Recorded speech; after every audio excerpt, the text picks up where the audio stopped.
पोखरा के तिरवावे बाबा जी बुतबाहन हो कि पकड़ी घोड़वाना हो कि पकड़ी घोड़वाना रोबे बांझने तिवैया हो कि पकड़ी घोड़वाना रोबे बांझने तिवैया हो कि पकड़ी घोड़वाना की तहर बेटी हो नहीं है दूर बस हो कि किया तोरना बस कांता विदेश हो कि किया तोरना बसो पति विदेश हो कि किया तोरना किया तोहर सास दिल घर से निकाली हो कि काहे बेटी न रोवेलू झार से बेझार हो कि काहे बेटी न रोवेलू झार से बेझार हो कि काहे बेटी न नाही मोर ये बाबा नहीं हर दूर बस हो कि नाही मोरना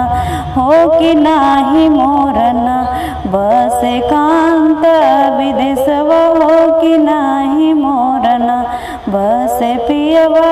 विदेश हो कि नाही मोरना नाही मोर सासु दिहली घर से निकाली कि नाही मोरना की कोखिए दुखवाना हो कि कोखिए दुखवाना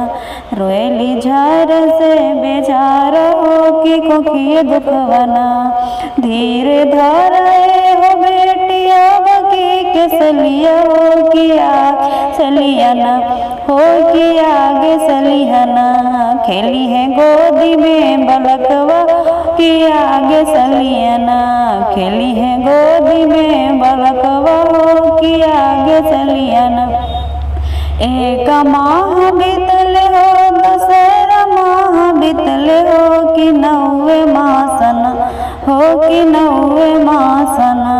खेल गोदिया होडिलवा हो कि नौवे मासना जन्म सुघर होडिलवा हो कि नौवे मासना खेल गोदी में ललन हो कि नौवे मासना भूखेल जितिया तिरिया लाल के बलैया हो कि निर्जल रहे के ना हो कि निर्जल रहे के ना कर ली जितिया के विधिया हो कि निर्जल रहे के ना कर ली जितिया के विधिया हो कि निर्जल रहे के ना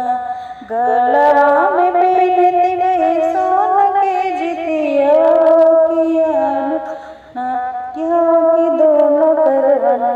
जोड़ के करे बाबा से विनतिया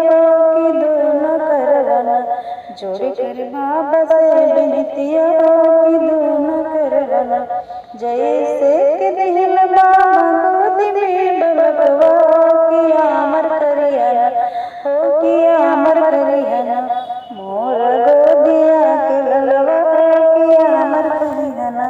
मोर गुमा